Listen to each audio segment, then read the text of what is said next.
It's a lovely good afternoon to you, our dear viewer, and welcome to yet another edition of Environmental Focus right here on Millennium TV. And I'm your host as usual, Loviisa Chilufya. Remember that you can catch us live on our Facebook page. We're streaming, it's Millennium TV Zambia. And also we are live on your top study coders on Channel 95. As usual on Environmental Focus, we get to bring to you different topics of discussion with regard our environment. And today we're discussing the mining in the lower Zambezi. And my guest in studio are WWF Mr. Teddy Mukula, who is WWF-Zambia acting manager, and also Mr. Mehluli Malisa Batakathi, who is Conservation Zambia co-founder and director, to help me discuss the mining in the lower Zambezi. But before I engage my guest this afternoon, we'll just go on a short break. We'll be right back.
Welcome back, and if you're just joining us, welcome to Environmental Focus. Remember to catch us live on our Facebook page. It is Millennium TV Zambia. We are streaming right now, and also we're live on your top study coders on Channel 95. And I'm your host as usual, Loviisa Chilufya. And as I said earlier, my guest this afternoon in studio are Mr. Teddy Mukula, WWF-Zambia acting manager, and also Mr. Mehluli,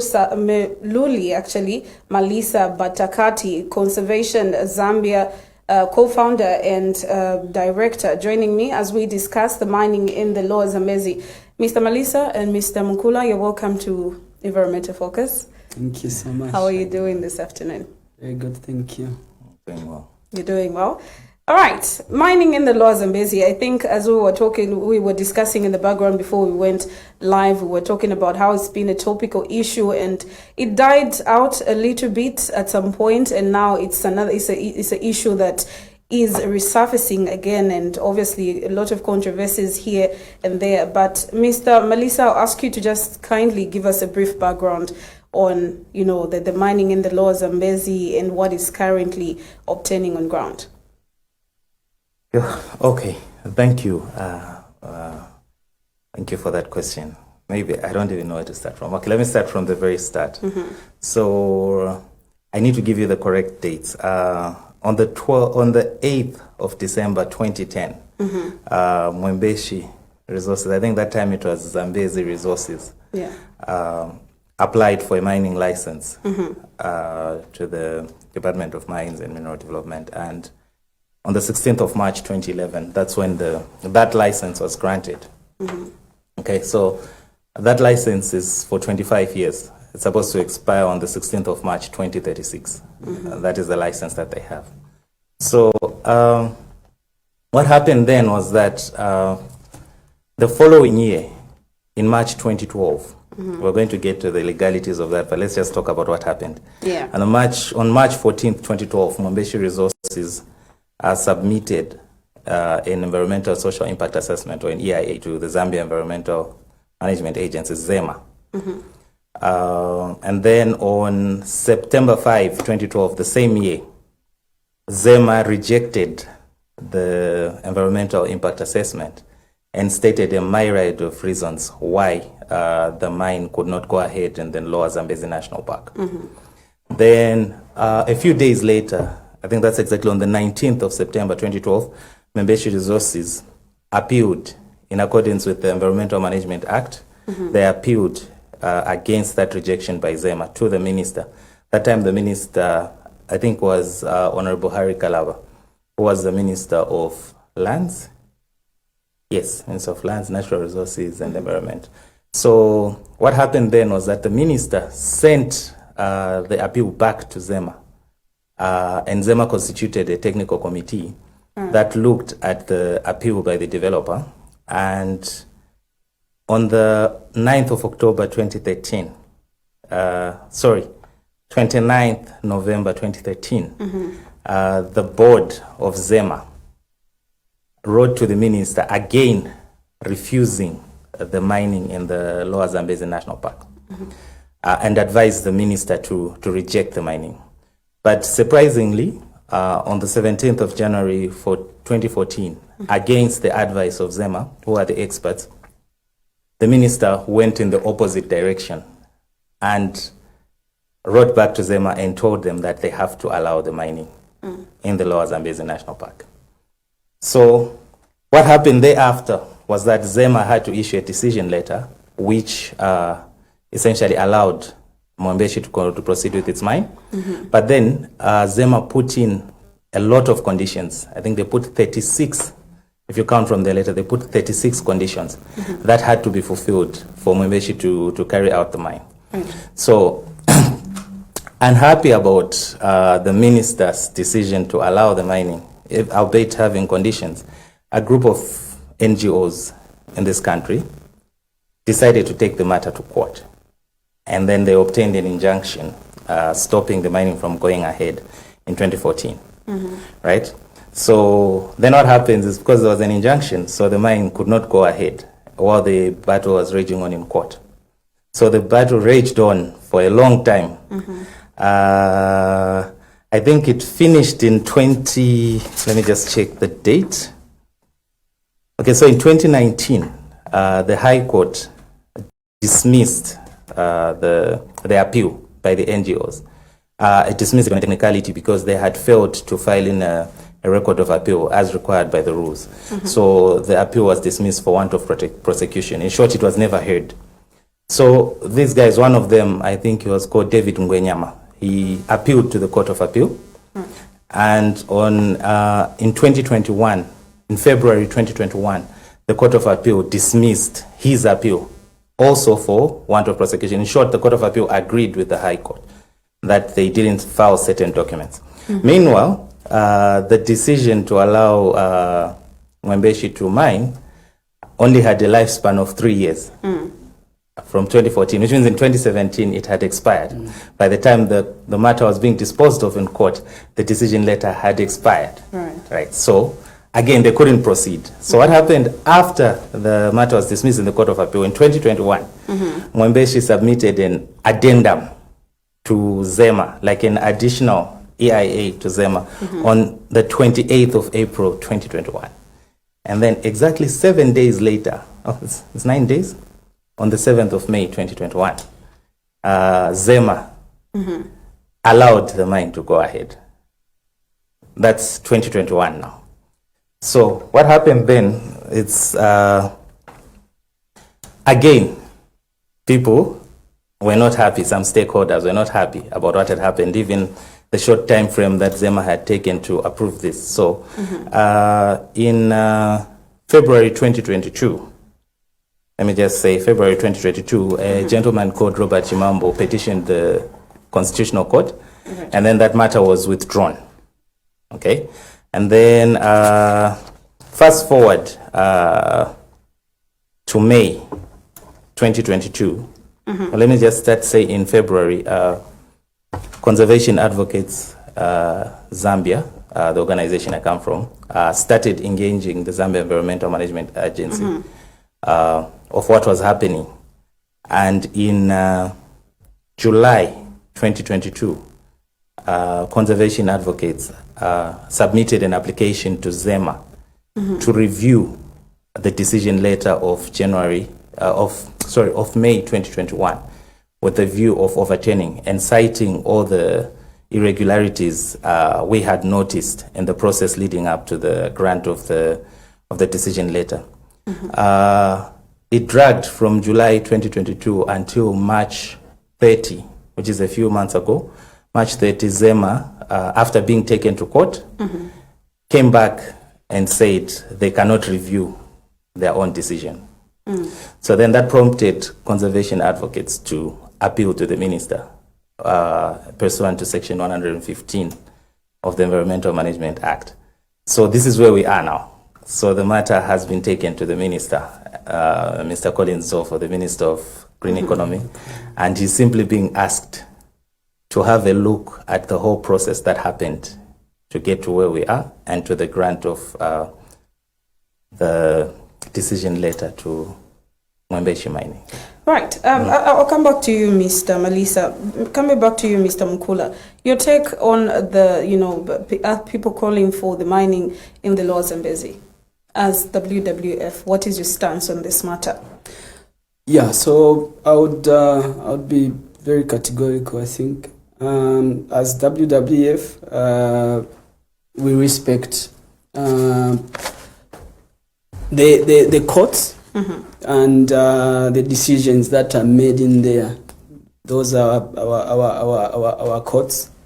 But then suffice to say that it was and it is very disappointing that mining was allowed to go on in a national park, in a protected area, because going by whatever happens in the mining industry and the proposed mining activities, that decision is going to put a lot of pressure on the resources in the region. And also it will change the course of the ecological integrity of the region. The Lower Zambezi ecosystem is a very big ecosystem and does not just belong to Zambia. From what you know, we are neighbors with Zimbabwe on the other side, where there's Manapus National Park, an area which is also a UNESCO, I think, designated important area of conservation. So that is the status. So if that mine goes on, go ahead, what will happen is that a lot of ecological integrity for the Lower Zambezi ecosystem would be disturbed. Right. And as conservation advocates of Zambia, what is your take on the mining in the Lower Zambezi?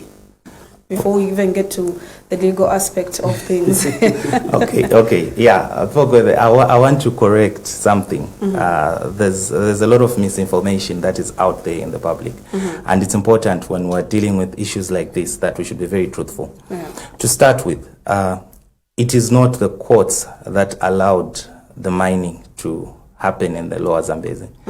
It is ZEMA, the Zambia Environmental Management Agency. So the courts simply dismissed an appeal on a procedural issue, right? So in short, there was no appeal for the courts to even hear, if you get what I mean. So to say that the courts allowed it to happen is not correct. It is ZEMA that allowed it to happen. So the people who were challenging ZEMA, they made a technical, or should I say a procedural mistake. And the courts have no choice but to follow what the law says in terms of procedure. So ZEMA went back on what they had earlier stated in regards with mining in the Lower Zambezi? Not really. If you heard what I said, ZEMA refused from a scientific point of view. They refused in 2012. And in 2013, they refused. And they refused. gave a lot of reasons why they refused. Then the minister then, using his statutory power, overturned the scientific advice that Zema had given him. Right. Now, when the EIA expired in 2017, in 2021, Zema surprisingly U-turned and now said it's now okay to mine, but it's the same EIA, it just had an addendum. And so that's where problem. my question is coming from. So they went back on what they said and said you can now mine. Yes, yes. In 2021, practically that's what happened.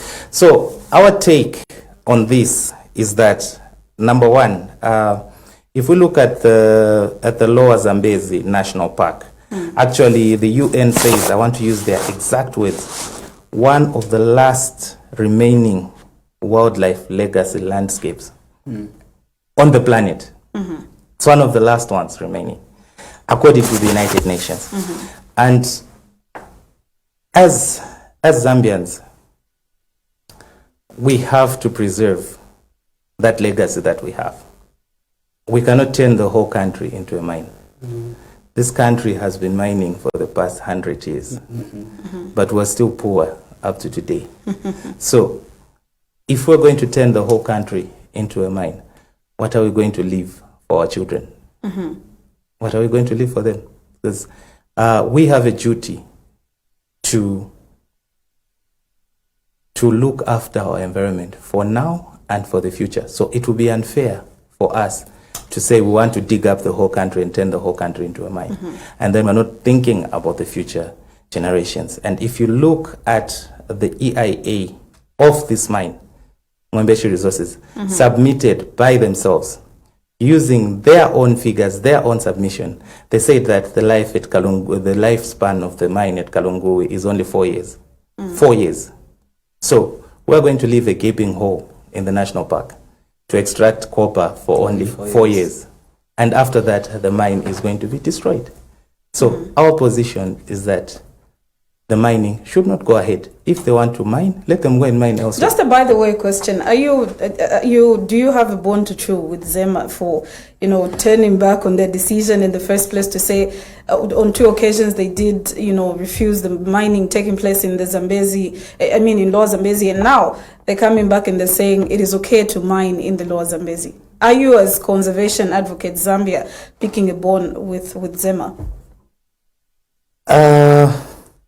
Not really. Zema did what they had to do at the time, but now our bone is with the minister. We have moved from Zema because Section 115 now says if we are not happy with what Zema has said, then we go to the minister. So this is where we are now.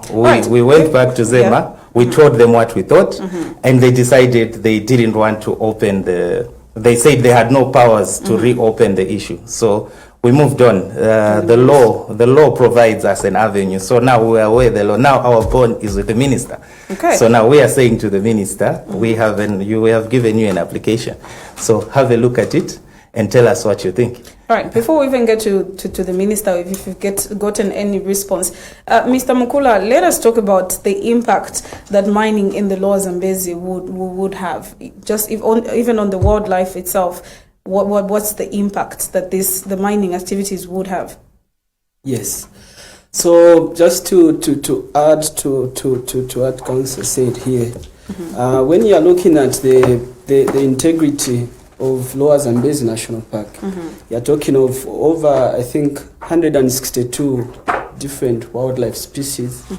You're also talking of over 400 species of bird life that thrives and creates that ecosystem. Now, you first start with the people that benefit from that area. Before you even talk of ecosystem services that natural systems like protected area and also rivers give to us, you also talk about the resources that are extracted from those. When you talk of a mine, about 2,000, I think it's 24,500, the area that has been officially given for mining, that will be deforested. But then you're also talking about roads.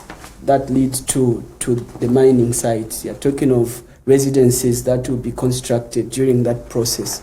So deforestation, one, that is something that you'll have to talk about. Then there is also the effluents that will be coming from the mining activities. And when you look at the area, I've been to the area myself, and it's got a lot of tributary streams that actually go and pour into the Zambezi. So what you are talking about is that we might actually affect, there is about, I think, 5,000 ton economy in terms of the fishery that the local people extract from the Zambezi. But we do not know. And from what we've learned from other mining towns, it's not even talk about Kagwe, you know. So we may lose that kind of a fishery system which benefits at about 20,000 people. That's a lot of people. Yeah, that's a lot of people. Yeah. I mean, let me try and speak on behalf of those that probably want to start mining in the Lower Zambezi. Let us also look at the positives of, maybe, mining in the Lower Zambezi, as we've heard the chiefs from that area also calling for mining in the area because it's going to provide, employment to the people in that area. Don't you think, this is also a positive impact? Okay.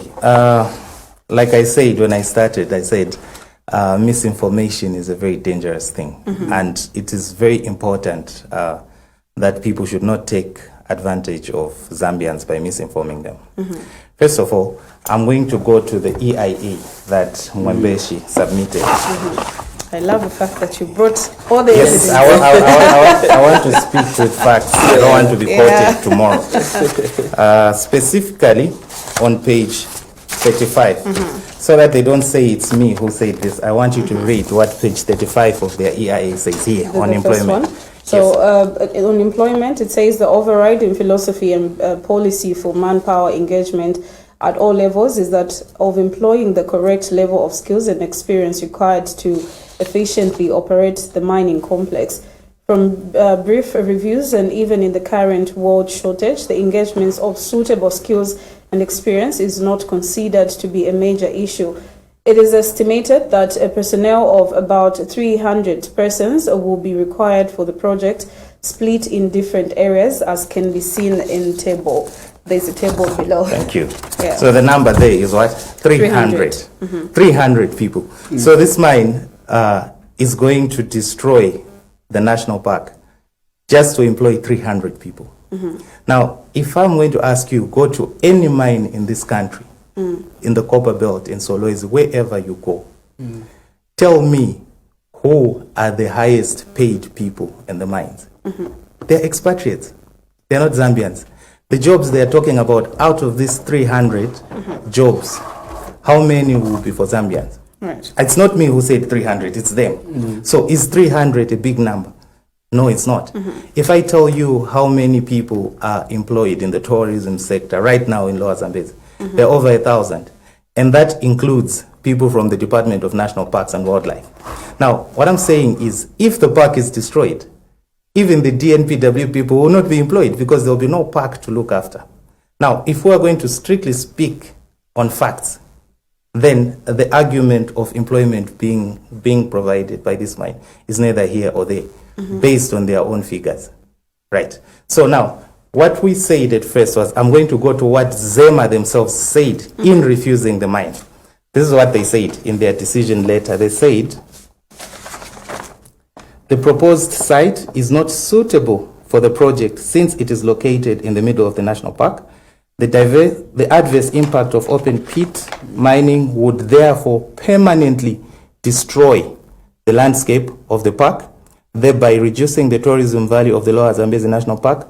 Lower Zambezi National Park is one of the 4 major national parks according to the Zambia Wildlife Authority, right? Which earns the country a lot of money. That's Zema, it's not me.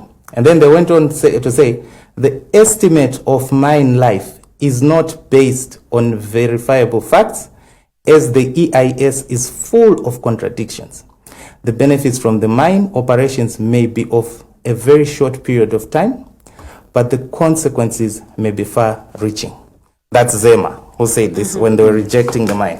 And then the Zambia Wildlife Authority in 2013 also said that on page 19 of their report, they said, in view of the anticipated negative impacts of the proposed mining project in Lower Zambezi National Park area and the associated tourism activities, it has become necessary for ZAWA, it was ZAWA then, it's Department of National Parks now, to refuse and not to allow the project to go ahead. This is because allowing such an operation would destroy the whole national park and all the future opportunities for the development of sustainable nature-based tourism. A number of people currently engaged in tourism activities will be left jobless, and the current revenue accruing to the local community would also be lost, thereby increasing poverty levels. That's the Zambia Wildlife Authority that said that, after carrying out a study. Now, I do not understand why someone would go out there and start misinforming Zambians that when we open a mine in the national park, you are going to get employed, and they're talking about 300 people, and these people they are talking about, maybe they're just guards and miners, just 300 people. So are we going to permanently deprive our offspring, our children, of a source of livelihood for the next 100 years, just to create 300 jobs for 4 years? 4 years. That's what the EIA is saying. So we need to think about that. Right. And people should not take a cosmetic look at this issue. This is a very serious issue. You cannot destroy an entire habitat just to create 300 jobs for 4 years. Okay. Now, Mr. Mukula, we're hearing that, you know, the mining will only take part in a very, they're just taking a small portion of the, you know, the Lower Zambezi for the mining activities. And you earlier stated that the land that they're going to cover is about 24,500 hectares. Yes. Maybe just kindly estimate how big that is. That is quite big. I think if you compare to the total area of the national park, I think it's around 25%. Yeah, 25% of the national park. Now, let me remind you of something that we spoke about the last time that I was here. Major threats to wildlife includes poaching, illegal trade, and then habitat loss, as well as what we call habitat fragmentation. So what you are doing is that if you go in the middle of a national park and you dig up that area, what you've done is that you've created a barrier, you know. Even if you leave a little bit of the habitat on the other side, what you are doing is that you've created that disjoint.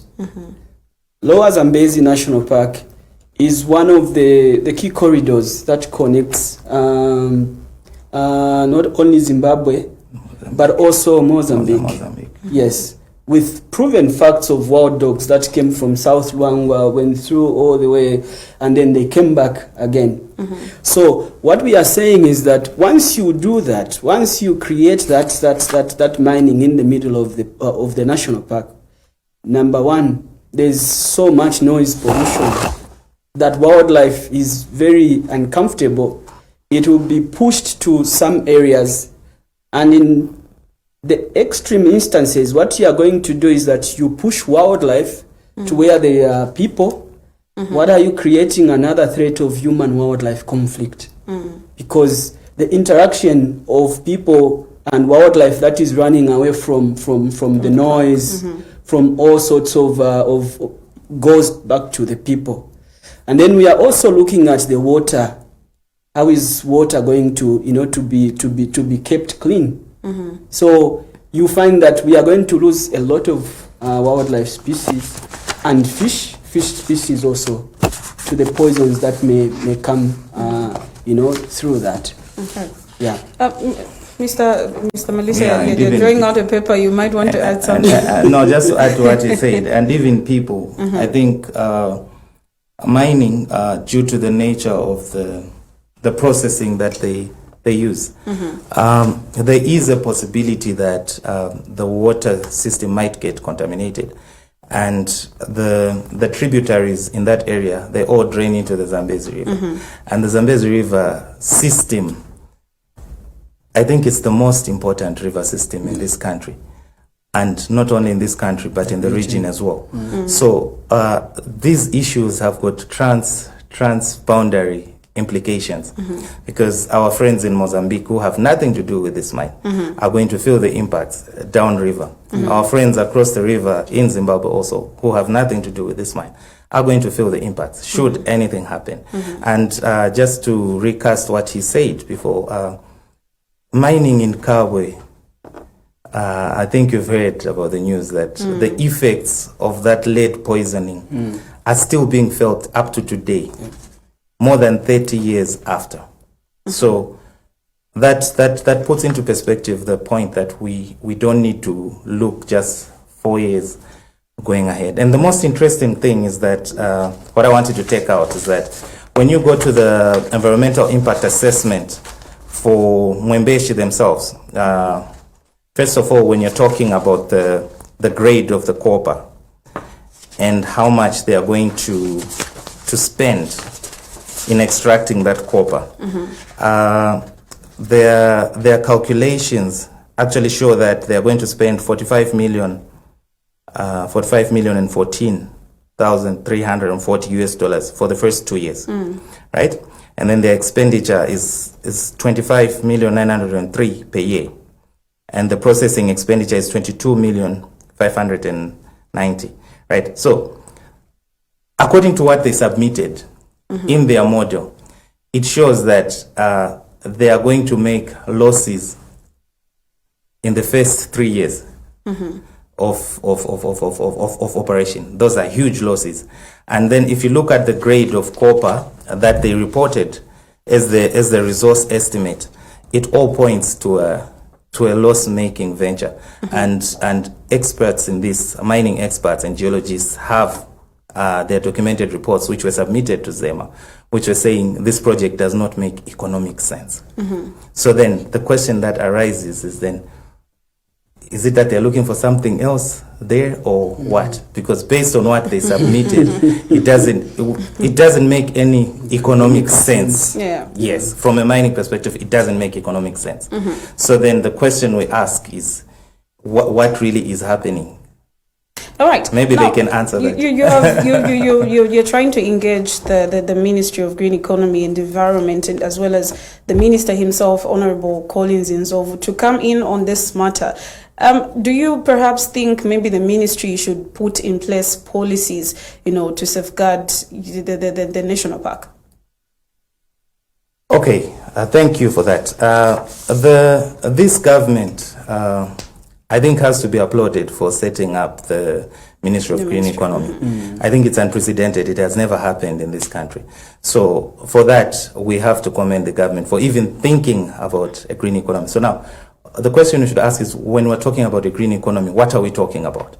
So really, in broad strokes, in simple terms, when we're talking about a green economy, we're talking about making money out of the economy, but without damaging the environment, with as little damage to the environment as possible.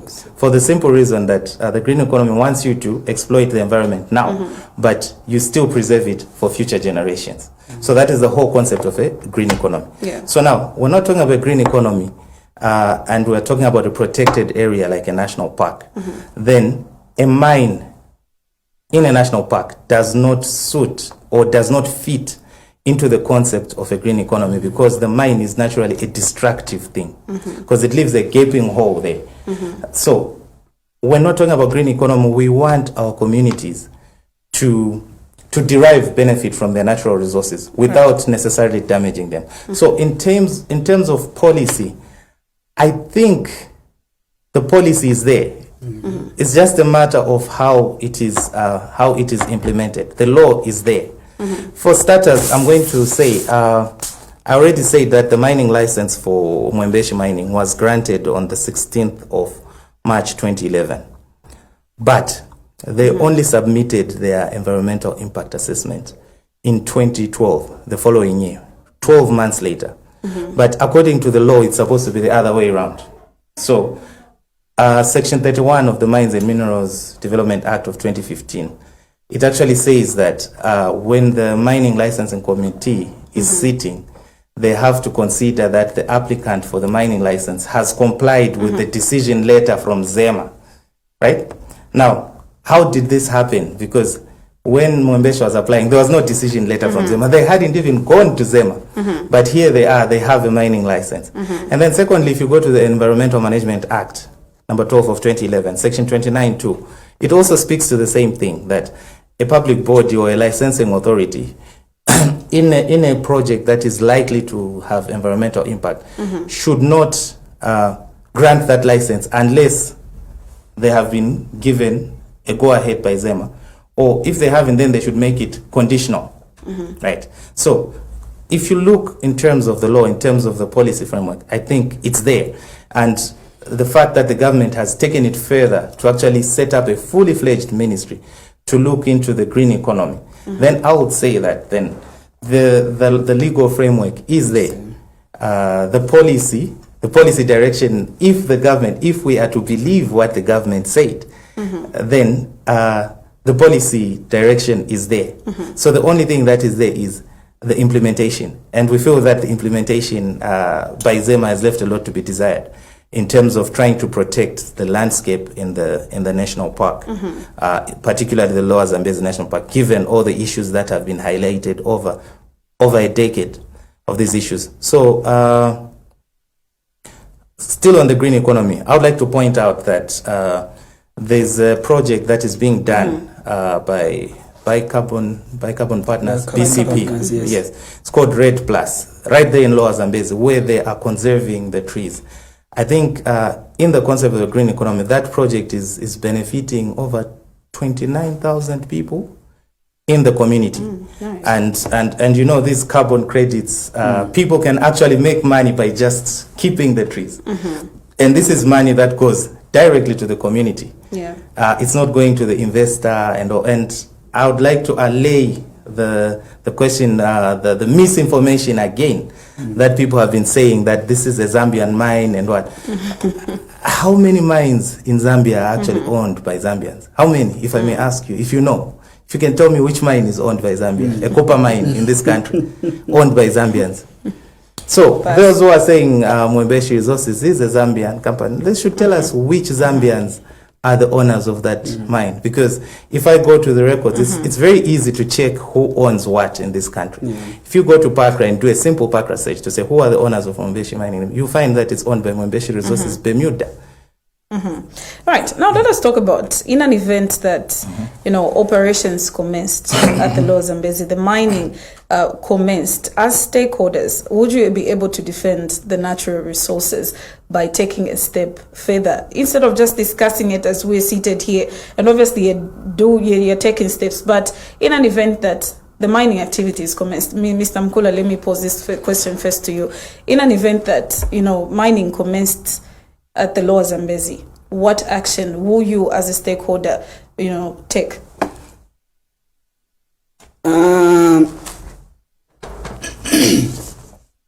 I think I'll let Counsel answer. Yes, I don't want to go into the waters that I'm not familiar with. Look, I'm not speaking as a lawyer here. I'm just speaking as an activist, as a concerned citizen. Okay, so first of all, if you look at the decision letter the same decision letter that we're challenging before the minister.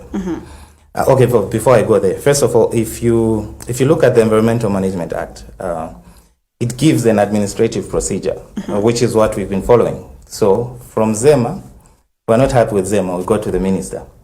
Whatever the minister decides, if we are not happy, if he makes us happy, which what we're praying for, if he just says, no more mining in Lower Zambezi, then we would be happy. But the other side, which is Mwembeshi, they might not be happy.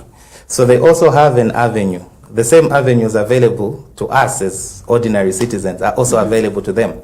So whoever is not happy with the decision of the minister can escalate this matter to court. Yeah. So if the minister decides to say, go ahead and mine, I can definitely say this here, we will take the minister to court. Right. What if there was, there was employment available for more than just 300 people? What would your argument be in that instance? Okay, my argument would be it's still not good enough.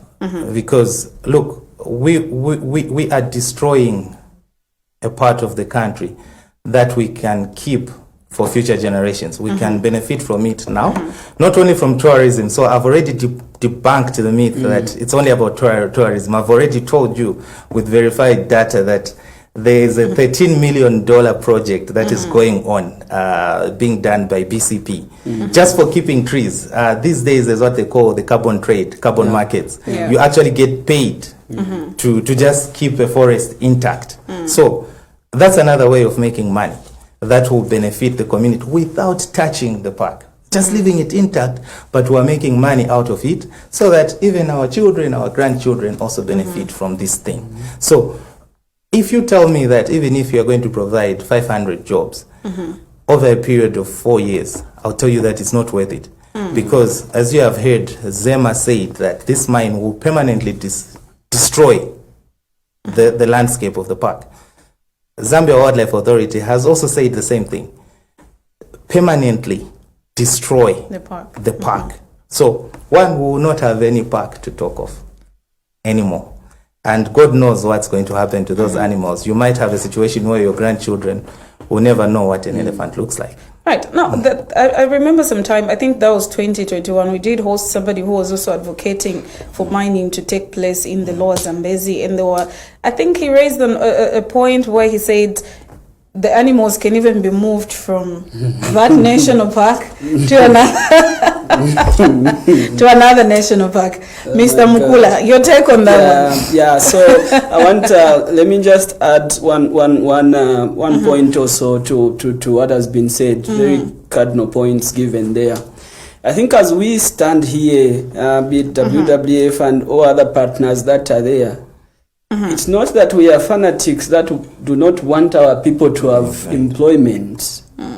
What we are saying is that can government and all the stakeholders, including our communities, come up with projects that do not leave this country destroyed forever. Yes. But that, like you've heard, the concept of carbon credits, the way it is actually nested in the forest department. Yes. And you know, the way it is conducted is that a community forms what is called a community forest management group.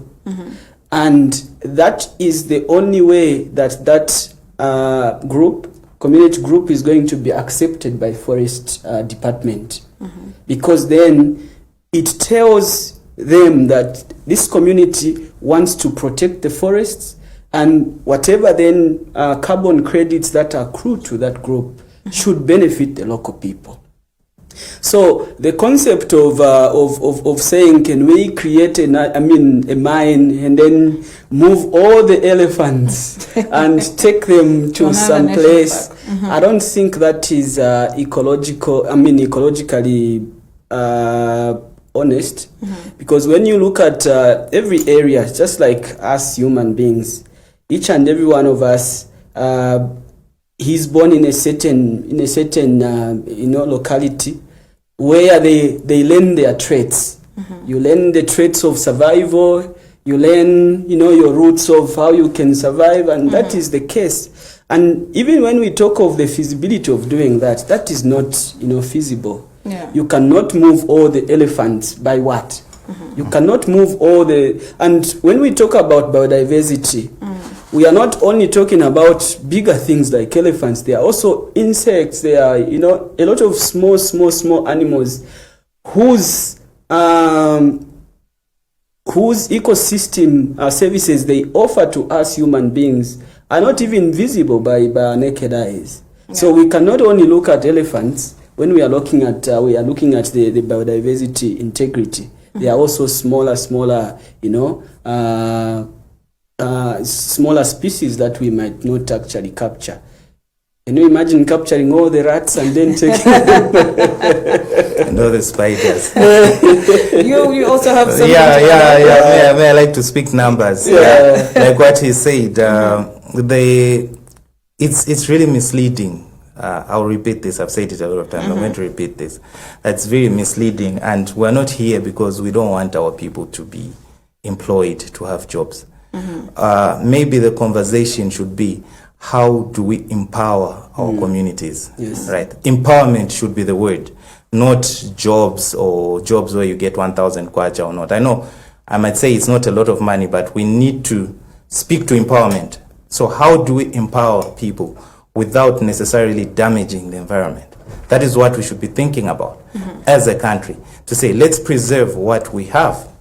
But if we are to empower people to make, there are a lot of activities that can happen in the community forests, like you get to have beehives, logging and which is in a controlled manner, where the community can actually make money out of it, but without wantonly destroying the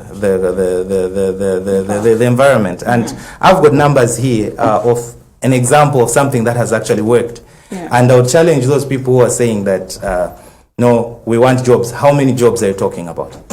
How many people are going to be employed? How many Zambians are you going to be employed? How many expatriates are you going to employ? How much money is going to accrue to the local communities? So if we're talking about projects like the Red Plus projects, they're talking about 1,199 households directly benefiting from conservation fees. And that's in US dollars.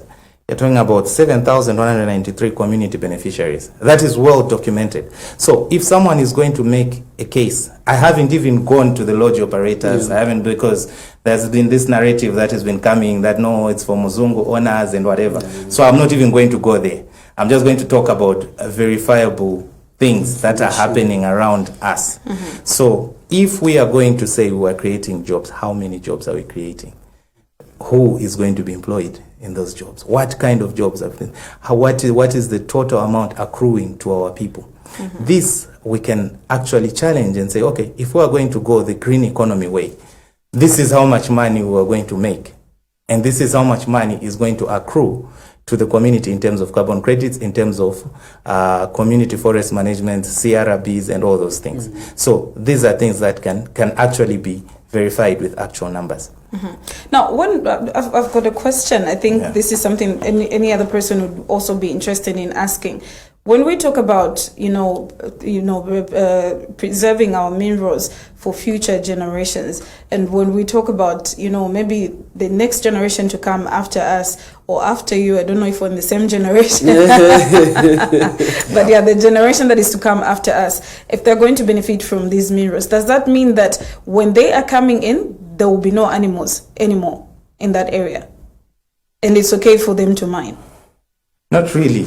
Look, the biggest mistake we are making is trying to make this about a case about animals and what. It's actually about us as human beings. Right. You've heard of climate change and what. Look, when you are going to open a mine, you have to cut down trees. And what we were speaking, you said, 240 hectares? 24,500 hectares, right? You have to clear a significant part of that area. Then it means it just remains without any trees. And then the chemicals that you use, you find that some vegetation will never grow again. If you go to the copper belt,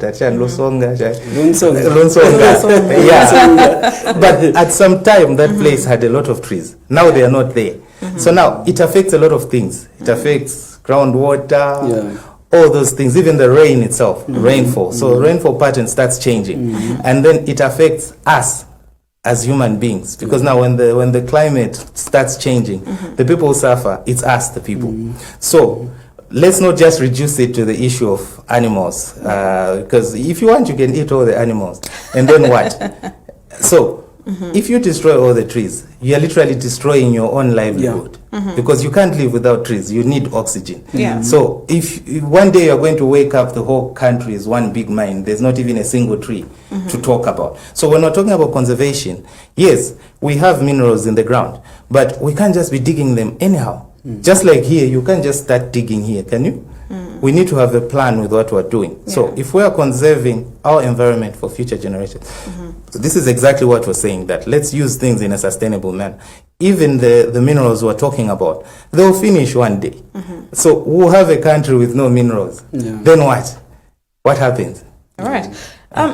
One last thing that I would want to find out, Mr. Mukula, the issue of, chiefs also advocating for mining to take place in the lower Zambezi, and you've given a number of solutions that the surrounding communities in that area can also look at. Even the traditional leaders as well can tap into. But have you also tried to engage the traditional leaders, the chiefs in the lower Zambezi, as well as just the communities, the people of that community? Have you engaged them and told them about other alternative, sources of income apart from mining?